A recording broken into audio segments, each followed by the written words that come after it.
What are we discussing on today's podcast, you ask? Well, it's crossover time with Lindsay Crosby of Locked On MLB Prospects because we got to ask him with September coming up, is it time for Jordan Lawlar to get the promotion to the D-backs, which other minor leaguers could help with the Diamondbacks down the stretch, and discussing the best non-Corbin Carroll rookies in Arizona this season, bringing it all down with Lindsay Crosby on today's Locked On Diamondbacks crossover.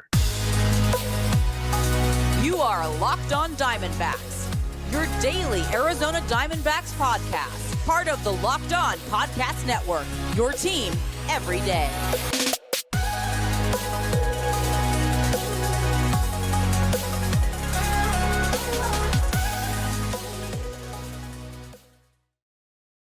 Welcome into the Locked On Diamondbacks podcast, part of the Locked On Podcast Network, your team every day. Today's episode is brought to you by FanDuel. Make every moment more. Right now, new customers can bet $5 and get $200 in bonus bets guaranteed. Visit FanDuel.com/LockedOn to get started. I'm Thomas. Check out my personal Twitter account at CreatorThomas24. Look up the show account, Locked On Diamondbacks, both Twitter, Instagram for the podcast handle. Thank you for making Locked On Diamondbacks your first listen every day. Check out the YouTube Locked On Diamondbacks. Please hit subscribe. And of course, we're on all your podcasting platforms.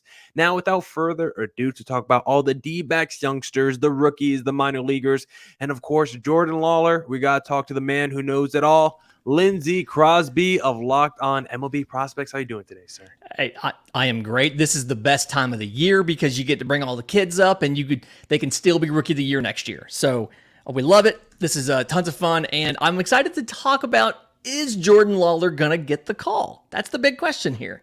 Yeah, and that's what I want to do with you today, Lindsay, and ask that question because I kind of have this idea because I think over the last couple of months, I mean, even with September being tomorrow, I guess at the time of people listening to this podcast, or I guess today, we've seen, teams like the LA Angels call up dudes that we just saw from this past draft, right? Yeah. You have the Zach Needles of the world who were drafted last year already called up. And it seems like the De La Cruzes and all these guys spend maybe 12 months, if that 6 to 18 months in minor leagues before they're getting called up. And I want to know, is it time for Jordan Lawlar to get that promotion as well? Because the D-backs are fighting for a wild card spot. And listen, a guy like Nick Ahmed, he swings at a lot of bad pitches, Lindsay. It's not like he's doing a lot for the D-backs offensively. So if a guy like Jordan Lawlar, who we already seen a little bit on the AAA level with the Reno Aces, already start to make a little impact with them, 283 average, 854 OPS in just 12 games, small sample size, but with so many big implications down the stretch for the D-backs, is it time for Jordan Lawlar to get that promotion?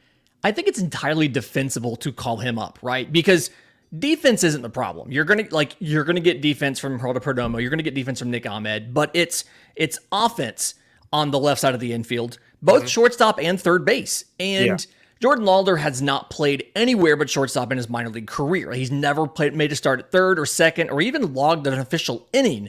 But if you plug him in at shortstop, you now have the ability to move other guys around.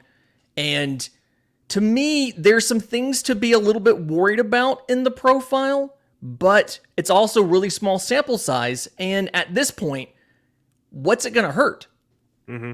Yeah, because my question is, what are you worried about? Because I have to weigh my options and who is Jordan Lawlar fighting against, right? Okay. Because you just said, with shortstop, that's basically been his position his whole career. And it's if that's the case, I'm probably not playing Nick Ahmed or someone at third base. So if it's Jordan Lawlar versus Nick Ahmed, and they both probably give you the same, level defensively, I know Jordan Lawlar has at least a ceiling offensively because I know what Nick Ahmed is going to do for me at the plate. It's going to be a negative player at the plate. Jordan Lawlar, I don't know what he's going to be, but at least theoretically, I can bet on an upside with Jordan Lawlar. So if I'm going to bet on one of these two guys to actually succeed and make a bigger impact down the stretch, I'm going to probably ride with Jordan Lawlar. But if you had to hesitate as to calling him up right now, what would you say the weaknesses that you see in his game are?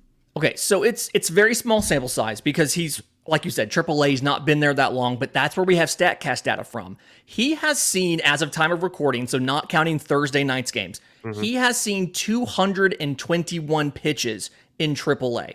He's batting .357 on fastballs, okay? Contact percentage of 84%. He doesn't chase them a lot. He doesn't swing and miss a lot, 9% swing and strike. When he sees a fastball, he hits it. Great. Off-speed pitches, he's batting .333. 20% chase, a little bit more, but 80% contact. He's fine with it. Breaking pitches, he's batting .083. He does not chase them. 14.3% of the time is his chase numbers. So he's good at recognizing breaking pitches. He doesn't swing at them, but when he does swing, he doesn't hit them. And specifically, when you break it down into individual pitches, in AAA, Jordan Lawlar has not hit a slider this year. And so there's a little bit of me that I'm like, okay, it's probably right to question how would it go if you call him up. But then at the same time, this is an incredibly small sample. This is 221 pitches. And so, like, is this just a fluke? Is this just something where they see, and I've talked to minor leaguers who do this, they see an opposing prospect come up who's a top 50 prospect. He's a hot name. What's the natural instinct as a pitcher? I'm going to grab my fastball and just blow it by this dude. I am not going to let him get a hit off of me. And so maybe he's just not seeing a lot of breaking pitches. Maybe he's just not seeing a lot of sliders.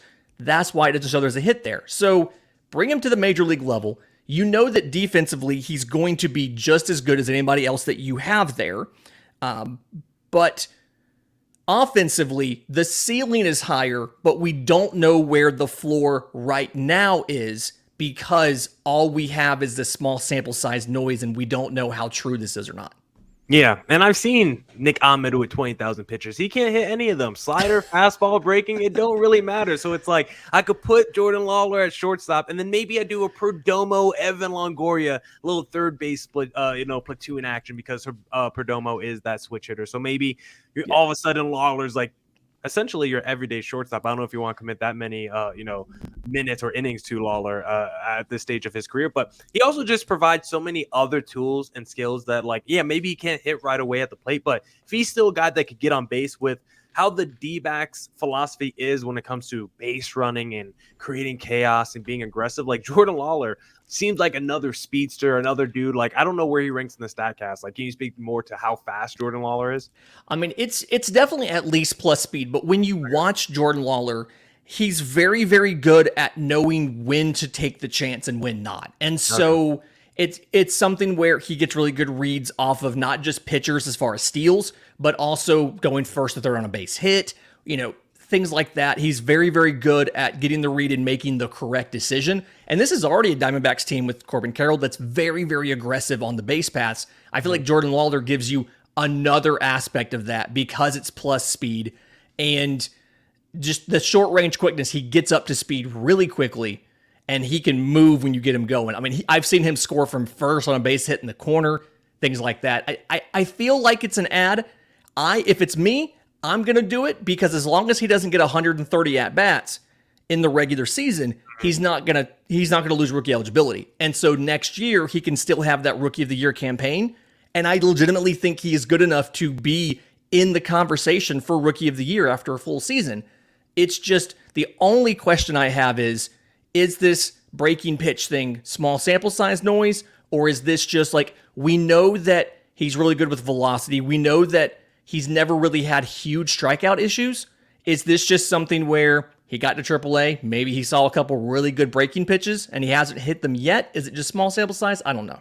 Yeah, and let's get him on the major league level and see which weaknesses translate. And then we get that small sample size, with Arizona the last 20 games of the season. And then the coaches could work with him through the offseason after seeing him on the major league level. Give Jordan Lawlar that experience of also playing in big, high-stake games down the stretch of your rookie season. Because even though the D-backs didn't play in high-stake games last year, I do think it was important that Corbin Carroll got called up and he had a little cup of coffee with the D-backs, and at least got to be acclimated, get to be around the players and the coaching staff every day. So I do think stuff like that helps these youngsters when they first get called up.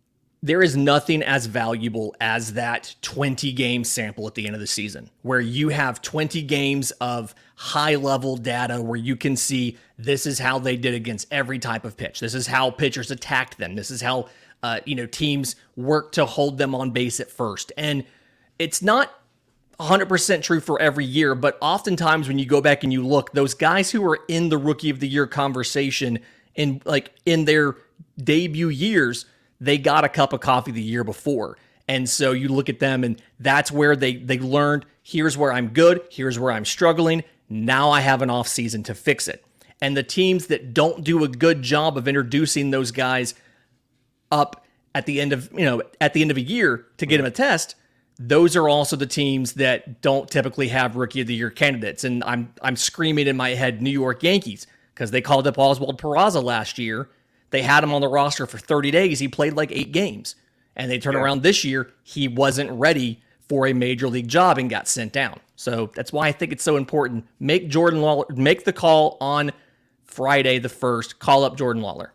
Yeah, I think every D-backs fan would be absolutely ecstatic. We got Corbin, Carroll, Jordan Lawlar in the lineup. Like, the future is here once that promotion gets called. So I would love to see that for both D-backs fans, and I think it would also just overall help this D-backs team down the stretch. Now, I want to ask you about the best non-Corbin Carroll rookies, Lindsay. But before we get there, I first have to tell our listeners about this little app that I use every time I want to place a same game parlay called FanDuel, because get ready for the NFL season with incredible offers from FanDuel, America's #1 sportsbook, because right now new customers can bet $5 and get $200 in bonus bets guaranteed. Plus, all customers who bet $5 will get $100 off NFL Sunday ticket from YouTube and YouTube TV.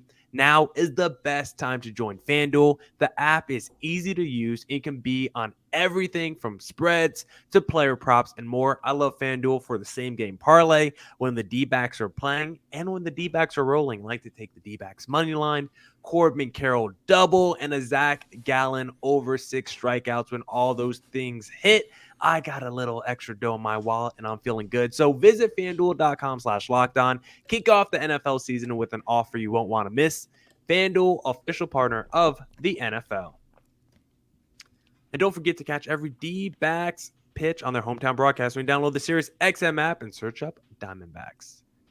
Now we're back here with Lindsay Crosby of Locked On MLB Prospects. Just discussed if Jordan Lawlar should get the call up to the D-backs, but we've already seen some other rookies this season get the call up to the Arizona level. Lindsay, there's been a whole bunch of guys, but recently, one guy that has been really impressive for the D-backs, who he was on my radar entering the season, but I didn't really think of him of a guy that was going to make a major impact on this D-backs team this season. I didn't even know if he was going to be called up this season, because at the beginning of the year, you had the Drake Jamesons and the Ryan Nelsons, and then there was the Fotts and the Tommy Henrys. That's not even counting the Corbin Carrolls in your lineup. Like, there were so many other guys, rookies, youngsters to watch. And then, like, halfway through the season with the D-backs going in through this prolonged slump, injuries, bullpen guys struggling, the D-back called up a little guy named Slade Cecconi. I've been calling him the wrong name for months on this podcast. Finally got the pronunciation right this past week. But in 21 innings pitched, 3 starts, a bunch of appearances out the bullpen as well, 2.57 ERA.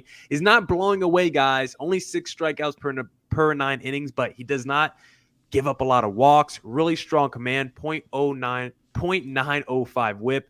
Lindsay, what can you tell me about Slade, and how did you project him on a major league level before seeing what he's been able to do with Arizona recently? So my whole question when it came to Slade, and I've been saying his last name is Sassoni the whole time. So yeah, I'm right there with you. Okay.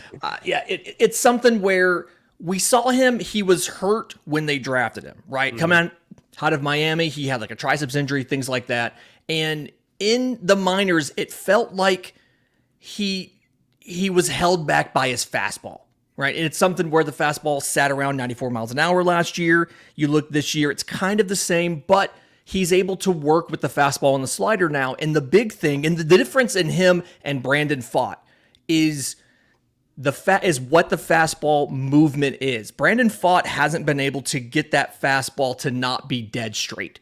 Yeah. Slade Cecconi has movement on the fastball. And so the fastball slider combination worked really well for him. Right now, the curveball isn't working that well.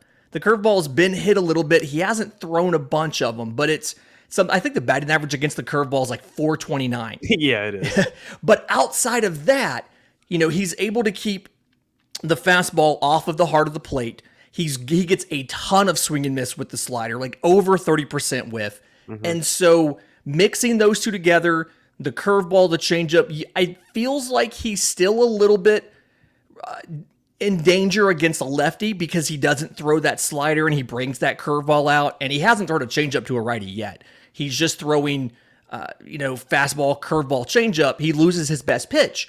But I've been really impressed with how he's been able to get the fastball to move more and how he's been able to locate it. And then the big thing, and that's another issue that he has, that Brandon Pfaadt has, is when Slade misses, he doesn't miss over the heart of the plate. And so even when one of these does get hit hard, like the slider, it's usually inside to a righty. And so even when he misses with it, it's hard for them to get a barrel on it and pull it for a home run. Unlike Brandon Pfaadt, who when he misses with it, it gets destroyed. Yeah, I think that's been the biggest thing that I've noticed is Slade doesn't make those big mistakes, like you said, over the middle. He's not leaving up that curveball meatball that Mad Bum used to do so often, or now that we're seeing Brandon Pfaadt with that fastball, just sometimes that fastball just hanging a little bit too much in that upper zone. And was that something that you were concerned with Brandon Pfaadt when he was a minor leaguer? Because look, I think Brandon Pfaadt's starting to kick up a little bit toward the end of the season. It feels like he's starting to work through some of those struggles. And we do see it, like some of these games, you can see why he was such a highly touted guy. You can see him rack up those strikeouts in some of these games and put away these batters. But then also in those 5 innings where he gets 8 strikeouts, he'll also give up 3-4 solo home runs if you're lucky, because if there's anyone on base, he might give up 9 runs in that game. So how concerned were you with the struggles that he had in the minor leagues, and how has it translated so far? So there's this idea where it's not as bad to miss over the heart of the plate if you're throwing 97, 98 miles an hour, right? Like Dre Jameson, his fastball is pretty straight. It doesn't move a lot horizontally, but he also throws it at 97, 98 miles an hour. Brandon Pfaadt's being at 94. It's something, if you don't have the velocity, you have to have the movement and the location. And like Brandon Pfaadt's sweeper is a really good sweeper. It feels like it's one of the better ones, at least like on this team, if not maybe in this. Like it's a really good sweeper, but the thing for him is the fastball doesn't move. And so if somebody sits fastball, they can crush it. And then the changeup, there's a big red spot for the changeup in the heat map. Dead middle changeup. And then even the sinkers tend to drift over the plate versus being off. And so like we knew that there was a little bit of, it wasn't necessarily concern, but we knew you had to walk a fine line with Brandon Pfaadt because he had to have his location on. Because if he didn't, then his misses were going to be hittable. And unfortunately, it feels like his location on the changeup specifically is not on as much as it needs to be. Yeah, and I feel like some of the D-backs community have kind of gone off the Pfaadt train because of so many of the home runs they've given up, because when he does make a mistake, it just feels so loud and so prominent, as opposed to some of these other pitchers where maybe if they make a mistake, it's just a walk or it's like a double allowed. But when it's Pfaadt, it's like a 3-run shot. It's like a 2-run shot in the 5th inning that just changes the tide and the momentum of the game. So it feels a little bit more important. But long term, are you still in on Pfaadt as like a high level pitching prospect, maybe number 2, number 3 starter in your rotation?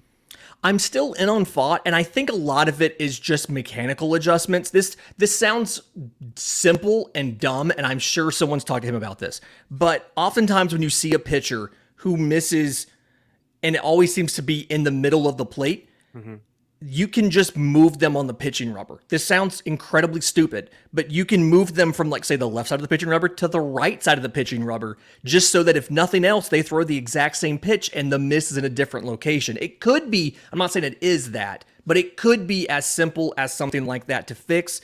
And what I like is the organization just built a new biomechanics lab over at Salt River Fields. And so this feels like this is something that they can figure out and fix because they've invested in the technology and in the education to teach these guys what they're supposed to be doing. So I'm still in on Brandon Pfaadt. In Dynasty, I'd consider going out and trying to get him for super cheap, just simply because if it works, if they figure it out with that biomechanics lab, you've got a mid to upper rotation arm, and he should be pretty cheap on the Dynasty market right now.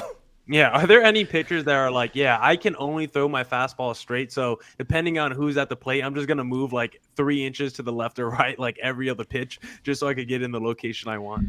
Paul Skeens is actually a guy that has moved around on the pitching rubber from side to side, depending on, he doesn't do it per batter, but he does it depending on how he feels in the outing and what where his misses are.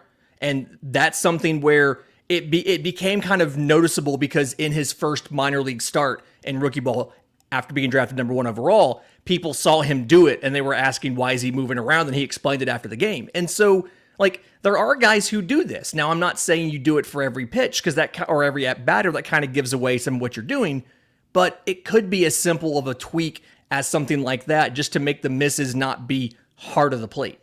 Yeah, that seems interesting. I don't know if I've ever really thought about that for these pitchers, like doing a little bachata out there on the mound, just moving back and forth so they could get the location they want. I want to ask you about who you think is a dark horse minor leaguer that could help the D-backs down the stretch run as they try to make it to a wild card spot. But before we get there, first, a quick word from our sponsors.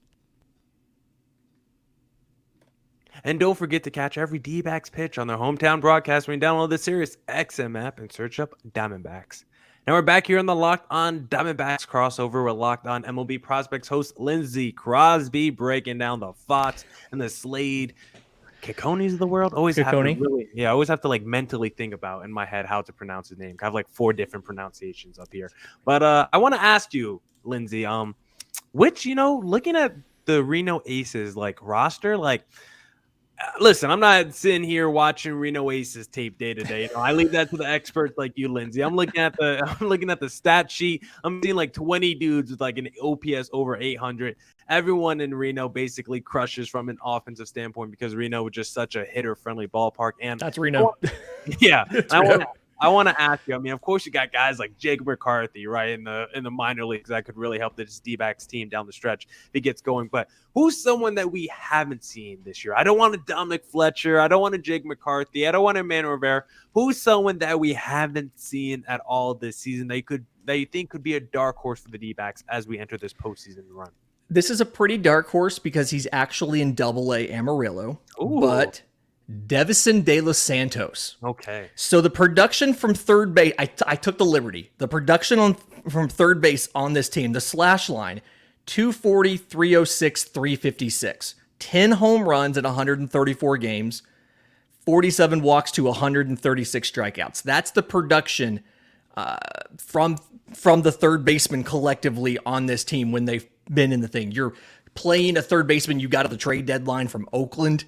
But Devison De Los Santos went on the developmental list partway through the season. And so when you look at the full numbers for the full season, it doesn't necessarily look that impressive.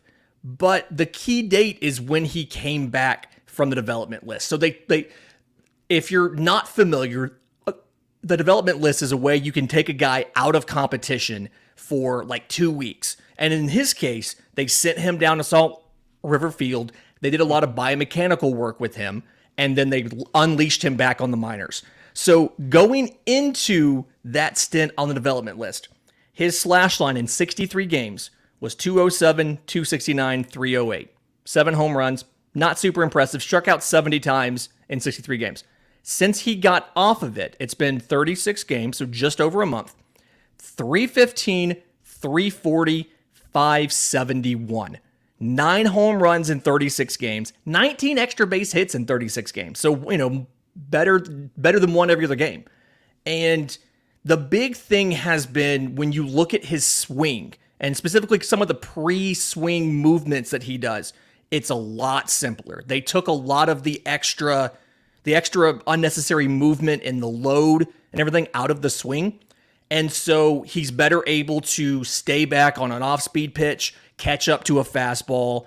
And it's something, his power is stupid ridiculous, right? I mean, it's 70 grade raw power. We've always known the power was there.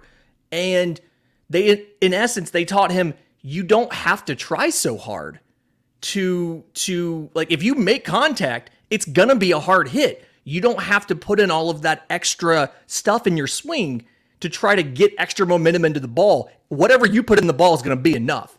And so he's absolutely crushed since he got off the development list. And it's something where, yes, you have a little bit of defensive questions at third base. He's not the best defender at third, but if you're calling up a really good shortstop to play defense next to him in a Jordan Lawlar, then adding his power to the lineup gives you a power threat that you really only kind of have with Christian Walker at first base and not really anywhere else. Yeah. And so adding Devison De Los Santos, I think, could be it's worth a shot for 30 games. And worst case scenario, it doesn't work. That's fine. He starts next year in AAA, but give it a shot because his new swing is much better. I like that call a lot. He's someone that I've had my eye on. Number 5 on the MLB.com top 30 prospects for the D-backs. He's a little young, 20 years old, so I don't know if he's maybe a little bit too raw. There is another guy on the AA level playing the same position that I want to get your thought on if you have any. A little Ivan Melendez action. I feel like they're two sides of the same coin. Now, the thing with Melendez, 3 years older, 23 years old. So maybe because of that age, you feel like he's a little bit more mature, maybe a little bit more seasoned, maybe a little bit more ready for the big moment. He's a guy that has been healthy the whole year. Just looking at the stats right now, it's not like I've done any deep dives on him. Just over 900 OPS, 30 home runs. Usually those numbers look pretty good on paper. So how do you feel about maybe a potential Ivan Melendez for the same take that you just had? So for the Hispanic Titanic, as they call him, he's batting 258 in the last, I think since August 1st or so is when I pulled that numbers to prep for this. And I actually, spoiler alert, I actually have shares of Ivan Melendez in my big money industry dynasty league. So I'm a believer in Ivan Melendez. Now, he's played a lot of first base in college. They're playing him at third, and him and Davison De Los Santos kind of swap back and forth.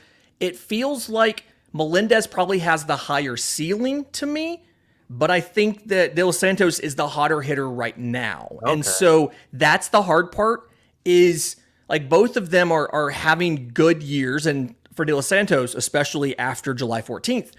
And so the question is, Melendez probably has the higher ceiling. De Los Santos is hotter at the plate right now. Which one do you do? Either way, it's two guys that are very similar. Guys that are third base or first base. We're not sure if they're going to stick or not, but massive raw power.